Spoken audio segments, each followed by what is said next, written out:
of our mindfulness meditation. The first part of our time together is just making sure that all is good.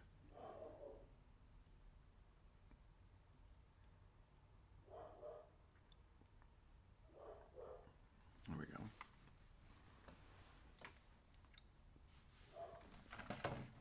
Okay.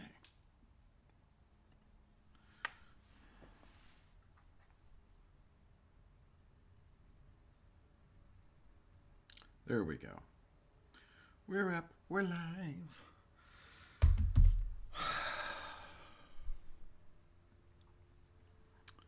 It's a beautiful day in Southern California, except for the fact that the world is, has tragedy everywhere. Thinking especially of the community in Florida where the building caved in. I received a call from this woman I went to college with who lives down in Miami, and said there were a lot, that was a beautiful community, that a lot of Jewish people, non-Jewish people, old people, young people. It really was like a little village there. And people are very upset by what happened, as they should be. But our prayers and our thoughts go out to all of those, the victims and their families. So we'll start on that, because it's important too. But what I'd like to do is finish our discussion of the Torah portion, Balak. There we go. And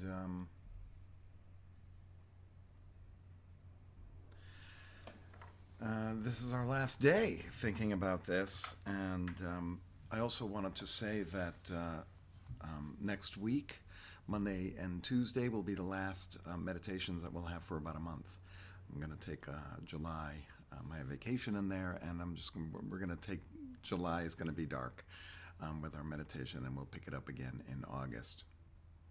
But it's been pretty good, as my wife said. To do anything for 15 or 16 months straight is pretty good, no matter what it is. So I feel good about the time. There she is. I feel good about the time we've had, and we're just going to take a little break, and then we'll be back in August. So the most important moment of Balak, this Torah portion, is when the sorcerer arrives to curse Israel. This happens 3 times in this Torah portion. And Bilam, who, I like underdogs, and Bilam, everyone says he's horrible because he's not a Jewish prophet. He's a pagan prophet. But he is one of the only characters in the entire Bible that actually takes direction from God, which is a fascinating idea. That of all the people that talk to God, you think of Abraham, Isaac, Jacob, Moses. Who else? Until you get to the prophet section of the Bible. But Bilam is one of those people that actually is in direct contact with God, which is a fascinating concept. And all he keeps saying throughout is, I can only say what God puts in my mouth. And I think today, in this section that I'm talking about, is about expectation and assumptions. Bilam indeed made no assumptions about what would happen when he would go to curse Israel. He actually had no expectation. He said, when I get there, God will move me, and I will say what I need to say. Balak, on the other hand, had a tremendous amount of expectations and assumptions. He expected that this guy who he paid would go and curse Israel. He expected that God wanted Israel to be cursed. He assumed that this was going to be successful. So much so that he pays him 3 times to do it. Even though the first 2 times he's not, that Bilam doesn't do what he asks him to do. He keeps paying him more, keeps giving him more animals, and Bilam constantly says, I can only say what God puts in my mouth. So the 3rd time that Bilam goes to curse Israel, and he assures Balak, right, that he will follow out his command. Actually, only what God tells him to say. And he gets up there and he looks down. And there are many commentaries on what he sees. One that I love the best is he looks down and he sees that all the Israelites have turned their tents so that no entrance of two tents face each other. So when someone comes out of their tent, they're not looking right into the tent of another person. That even as they're wandering in the desert, they had compassion for their neighbor and allowed their neighbor to have some kind of privacy. And when he looked down and he saw that, he said, Ma tovu o'alecha Yaakov, mishkenotecha Yisrael. How lovely are your tents, O Jacob, your dwelling places, O Israel. So he goes to curse them and instead blesses them because they are to be blessed. That is what's going to happen there. Bilam knew that he was only going to say what came to him. But I think we are all more like Balak. I think when we enter into situations, we know what we're going to say when we get there. And sometimes it turns out that what you thought in your mind isn't actually the case. That's why Balaam blesses them. I guess I was trying to think of what kind of example I could give. It's when you hear about someone and you make negative assumptions, or not just negative assumptions, but are angry at them for doing it. And then when you actually see them and you start talking about what you heard, it wasn't at all what you had assumed. It wasn't, and what they said wasn't at all what you expected. And what ends up happening is one of two things. Either you say, wow, I'm sorry, I did not know that. Or you say, I don't believe you, and I'm going to stay angry. What I find so curious about both of those is that you went through that anger period. We went through that time when we heard what we heard, made the assumptions, and had expectations, and those assumptions and expectations were based upon something false. So but that emotion that you felt, that anger that you felt, that's real, and you can't just get rid of it. You can't just say, oh, I felt this thing, and it means nothing, even when you find out the truth. That didn't make you angry at all. So how does this work in our mindfulness? It's a little bit like yesterday. Yesterday we talked about what happens when someone does something that's out of character. Do you pay attention to it? Do you notice it? And this is more like when you experience something and it leads you to make assumptions. Before making an assumption, perhaps notice what it is that it might be starting to make you feel and say, why am I feeling that way? And then ask yourself that question, right? Is this true? Could there be other possibilities? Could there be the other answers, as opposed to the one that's getting me angry? Because indeed, you're going to have the conversation with the person or find out about the thing sooner or later, find out the truth, hopefully. And once you do, then, maybe then you can get angry, if you need to be. But I think sometimes we make assumptions so quickly. We don't take the time to just notice, see how we're feeling, ask the question why. It could be that we're feeling something and we're saying, why are we feeling that? And we don't have a good reason. That right there tells us something about whether we're actually reacting to what we heard or if there's something else going on. So I just think that idea of making our assumptions before we're really there, being more like Balak than Balaam, can get us into trouble and lead us down negative paths.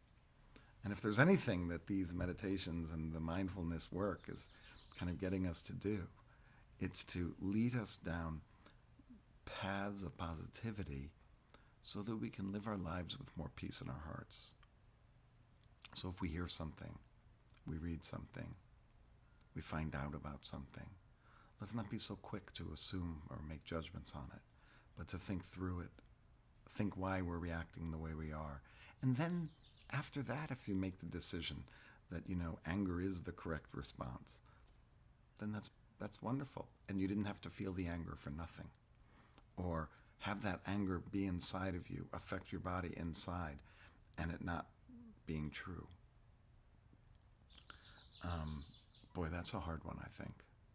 I think it's hard when we hear things that anger us or upset us to take a moment to say, well, should we be upset about this? Are there any other possibilities? Why am I feeling so upset about this? And by asking these questions to get the conversation going instead of just reacting and just putting that negativity out there. Okay, so let's take our time now to go quiet and get yourself into a comfortable position. And we're about ready to go. Just breathing, concentrating on how the breath enters us, how it fills up our stomachs and our bodies, and how it leaves us. Pay attention to the end of it and the beginning of it. Bring yourself all the way through the breath. From the time you breathe in on that neshama, it gets to the end of breathing in, and then you have that nefesh, and then it continues with that ruach, the wind, the breath that we put out. And then when it gets to the end of that, it's nefesh again, and refreshing. And we move through our neshama, then our nefesh, our ruach, our nefesh, and we go back and forth between those things through our breath.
As your thoughts fill your brain with chesed, with love, just bring yourself back to your breath.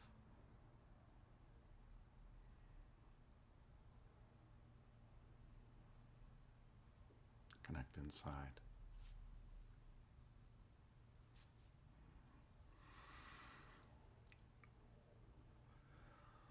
Tie your breath to your body, where you tense, where you loose.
In the last 5 minutes or so,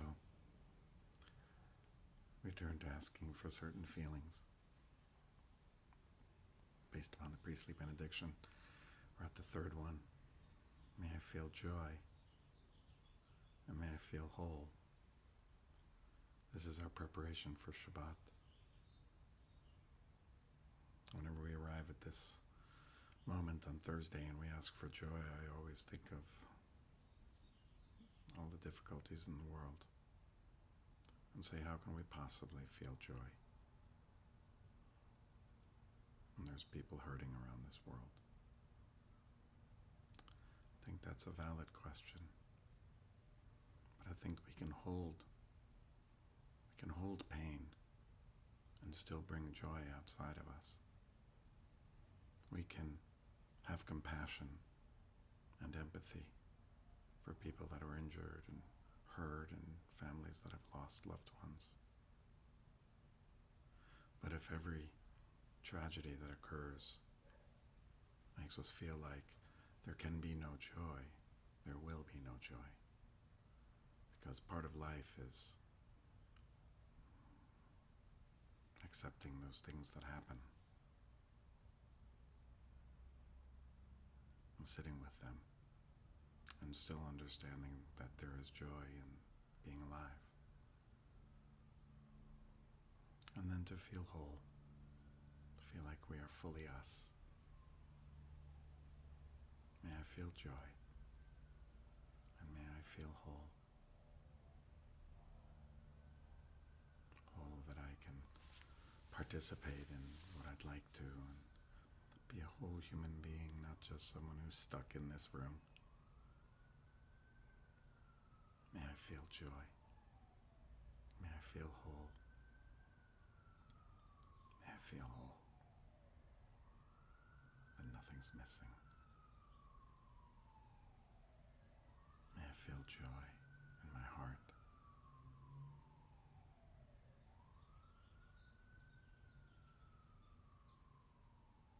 May I feel whole. May I feel joy. May I feel whole.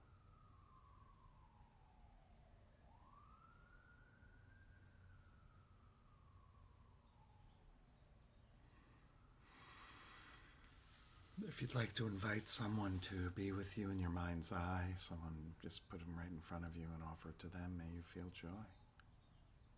May you feel whole. May you feel joy. May you feel whole. And just stay there for several breaths, offering it to whoever it is that you have standing in front of you. May you feel joy, and may you feel whole. May you feel joy, and may you feel whole. Just a couple more breaths. May you feel joy. May you feel whole. And then just bring it back to yourself. May I feel joy. May I feel whole. Just a couple of breaths there. May I feel joy. May I feel whole. May I feel joy. May I feel whole. May I feel joy. May I feel whole. And let's just end by being still for a moment, just listening to our breath, what's around us,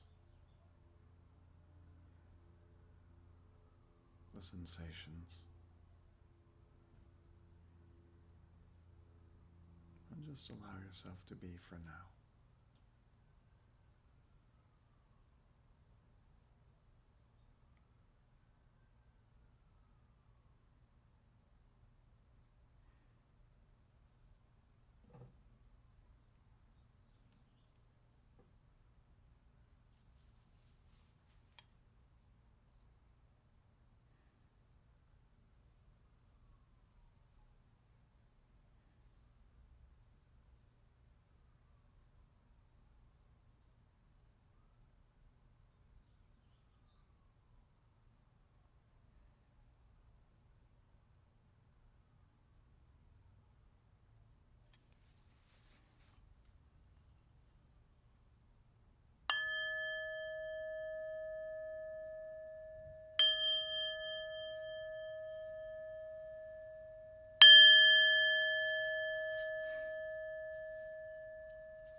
Thank you so much for joining me today.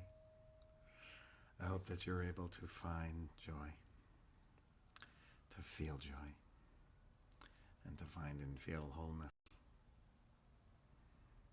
And I hope that you found some stillness and peace. Remember, next week, just Monday and Tuesday, and then we're off for a month. I hope you have a wonderful Shabbat, fantastic weekend, and a beautiful evening. Take care.